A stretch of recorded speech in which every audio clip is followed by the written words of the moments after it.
सच्चिदानन्दरूपाय विश्व उत्पत्त्यादि हेतवे तापत्रये विनाशाय श्रीकृष्णाय नमः। आज की चर्चा श्रीमद् भगवद गीता अध्याय 13 क्षेत्र और क्षेत्रज्ञ के लक्षण। भगवान ने कहा, हे अर्जुन, ये शरीर क्षेत्र नाम से कहा जाता है और इसको जो जानता है उसको क्षेत्रज्ञ नाम से उनके तत्व को जानने वाले ज्ञानीजन कहते हैं। बस ये इतनी ही बात है, अगर समझ में आ जाए। क्षेत्र और क्षेत्रज्ञ। क्षेत्र है वो जड़ है और क्षेत्रज्ञ है वो चेतन है। चेतन जड़ को जानता है और जड़ चेतन को नहीं जानता है। जो जानने वाला तत्व है वो चेतन है और जो जानने में आता है वो जड़ है। और जड़ और चेतन का सही ढंग से सांगोपांग इसका जो विवेक जिसको हो गया वो महात्मा ज्ञानी कहना जाता है। भगवान कहते हैं, हे अर्जुन,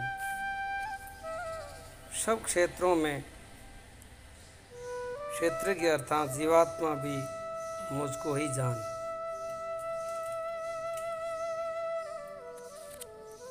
क्षेत्र क्षेत्रज्ञ का विकार सहित प्रकृति का और पुरुष का जो तत्व से जानता है वो ज्ञान है, ऐसा मेरा मत है।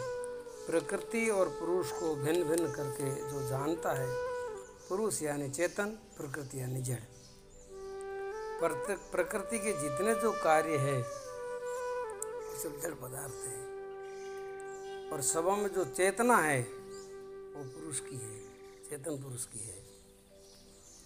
ऐसा जो विवेक से जो देखता है वही वास्तव में ज्ञानी है, वही वास्तव में तत्वज्ञ है। वह क्षेत्र जो और जैसा है तथा जिन विकारों वाला है, जिस कारण से जो हुआ है, वह क्षेत्रज्ञ भी जो है, जो जिस प्रभाव वाला है, वह सब मैं संक्षेप में तुझसे कहूँगा, सो सुन। क्षेत्रज्ञ और क्षेत्र इनों का गुण धर्म भिन्न है। क्षेत्र है वो विकारों वाला है और क्षेत्रज्ञ है वो निर्विकार तत्व है। इनको भली भांति समझ करके भगवान ने ये बताया है। ऋषियों के द्वारा बहुत प्रकार से ये कहा गया है, केवल गीता की बात नहीं है। गीता तो अभी 5000 वर्ष से है, उससे पहले ही तो हमारे ऋषि मुनियों ने जो उपदेश दिया है, ज्ञान दिया है, शास्त्र दिया है, उपनिषद दिया है, उन सबों ने इसी तत्व का बहुत भली प्रकार से उनका वर्णन किया है। विविध वेद मंत्रों के द्वारा भी विभाग पूर्वक कहा गया है। वेदों के मंत्रों में भी इनका भिन्न भिन्न प्रकार के इनका विभाग किया गया है। भली भांति निश्चय किए हुए युक्ति युक्त ब्रह्म सूत्र के पदों द्वारा भी यही कहा गया है।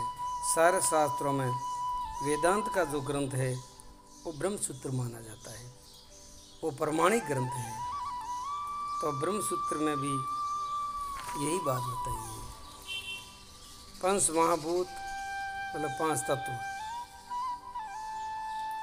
आकाश, वायु, अग्नि, जल और पृथ्वी, और इनके भी सूक्ष्म भाव, सूक्ष्म तत्व, शब्द, स्पर्श, रूप, रस, गंध, अहंकार, बुद्धि और मूल प्रकृति भी, तथा 10 इंद्रियां, 1 मन और 5 इंद्रियों के विषय यानी शब्द, स्पर्श, रूप, रस, गंध, इच्छा, द्वेष, सुख दुख, स्थूल देह का पिंड ये शरीर, चेतना, धृति, इसी प्रकार विकारों सहित ये क्षेत्र संक्षेप में कहा गया है। ये सारा का सारा क्षेत्र है, क्षेत्रज्ञ नहीं है, क्षेत्र है। शरीर और अंतःकरण की एक प्रकार की जो चेतना है उनको यहाँ चेतना कहा है। आत्म चेतना का बात नहीं कहा है, क्षेत्रज्ञ की बात नहीं है। शरीरता के अभिमान का अभाव, दम्भाचरण का अभाव, किसी भी प्राणी को किसी प्रकार भी न सताना, क्षमा भाव, मन वाणी आदि की सरलता, श्रद्धा भक्ति सहित गुरु की सेवा, छल कपट से नहीं, बदमाशी से नहीं, कहना कुछ करना कुछ, है कुछ दिखाना कुछ, इसको कहते हैं छल कपट। ऐसा छल कपट से सेवा करने वाला व्यक्ति साधक कभी आगे नहीं बढ़ता। ये लिखा है, श्रद्धा भक्ति सहित गुरु की सेवा, बाहर भीतर की शुद्धि, भीतर की बाहर की पवित्रता, अंतःकरण की स्थिरता, मन इंद्रियों सहित शरीर का निग्रह, इस लोक और परलोक के संपूर्ण भोगों में आसक्ति का अभाव। न तो कोई लौकिक सुख की इच्छा करता, न परलौकिक सुख की इच्छा करता है। मुझे कोई सुख चाहिए ही नहीं, किसी से आसक्ति नहीं, और अहंकार का भी अभाव। अब आपके पास सामर्थ्य आ जाएगा किसी प्रकार का, तो उसके साथ में अहंकार आ जाता है। वैसे तो अहंकार साथ में जन्मता है, शरीर के साथ में, देह ध्यास के साथ में अहंकार बढ़ता है। जन्म, मृत्यु, जरा और रोग आदि में दुख और दोषों का बार बार विचार करना, बार बार विचार, दो विचार करना बार बार। एक तो इस संसार का जो मिथ्यापन है, संसार का जो मिथ्यापन है, दुख और दोषों से जो भरा हुआ है, रोग आदि कलेश विकारों से भरा हुआ है, ऐसा वार वार दिमाग में चिंतन करना। और दूसरा विचार कौन सा करना? वो सच्चिदानंद ब्रह्म परमात्मा निर्विकार, सबका साक्षी, सबका दृष्टा, सबका आधार, सर्वशक्तिमान, परम दयालु, परम कृपालु, उससे बढ़कर कोई नहीं है। सबसे आदि में वो है, अंत में भी वही है, मध्य में भी वही है। ऐसा बार बार चिंतन करना, ये साधक के लिए बहुत ऊंची साधना है। चिंतन पर जोर देते हैं। पुत्र, स्त्री, घर और धन आदि में आसक्ति का अभाव, ये है तो है, लेकिन उससे ममता करने या आसक्ति करने ये बंधन है। ममता का बिल्कुल न होना तथा प्रिय अप्रिय प्राप्ति में सदा ही चित्त का सम रहना। क्योंकि संसार परिवर्तन है तो हर घटना में बदलाव होता रहता है। कभी अच्छी घटना अनुकूलता आती है, कभी प्रतिकूलता आती है। अनुकूलता हो चाहे प्रतिकूलता हो, अपने चित्त में किसी भी प्रकार का क्षोभ न हो, विक्षिप्तता न हो, समभाव रहे।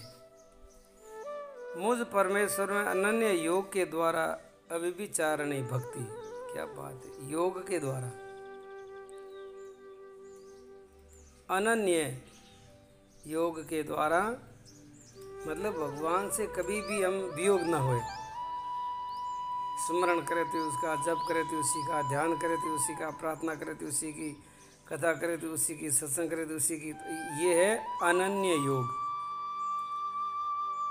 ऐसे अनन्य योग के द्वारा अविचारणी भक्ति। अविचारणी भक्ति का मतलब मेरे सिवाय और किसी को भी अपना न माने, तथा एकांत और शुद्ध देश में रहने का स्वभाव। उसको एकांत प्रिय है, मौन प्रिय है, और शुद्ध देश मतलब पवित्र भूमि उनको स्वभाव में प्रिय लगती है।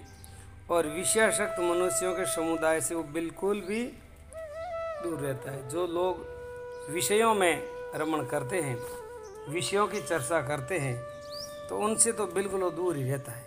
वो कभी उनकी चर्चा न तो सुनता है, न कभी उनकी चर्चा करता है, न लोगों का वो संग करता है, न ऐसे से कोई मित्रता करता है। अब भगवान कहते हैं अध्यात्म ज्ञान में नित्य स्थिति, बस नित्य स्थिति जो उनकी है अध्यात्म ज्ञान में है। तत्व ज्ञान के अर्थ रूप परमात्मा को ही देखता है। ये सब ज्ञान है, और इससे विपरीत जो है वो सब अज्ञान है, ऐसा हमारा मत है और ऐसा कहा गया है। बोलिए सच्चिदानंद भगवान की जय हो। 13वें अध्याय की और चर्चा आगे आएगी। भगवान क्षेत्रज्ञ के बारे में भिन्न भिन्न करके समझा रहे हैं। ये बहुत संक्षेप में चल रहा है, अगर इनका विस्तार करेंगे तो एक एक मंत्र का भी बहुत लंबा विस्तार हो जाएगा। तो अभी तो जो यथार्थ रूप में जो भगवान ने बताया अर्जुन को, वही आपके सामने मैं प्रस्तुत कर रहा हूँ। आप सबों से बड़ा निवेदन है कि हम इस गीता के महावाक्यों को, महामंत्रों को आप बार बार अपने चित्त में चिंतन करें, धारण करें, मनन करें।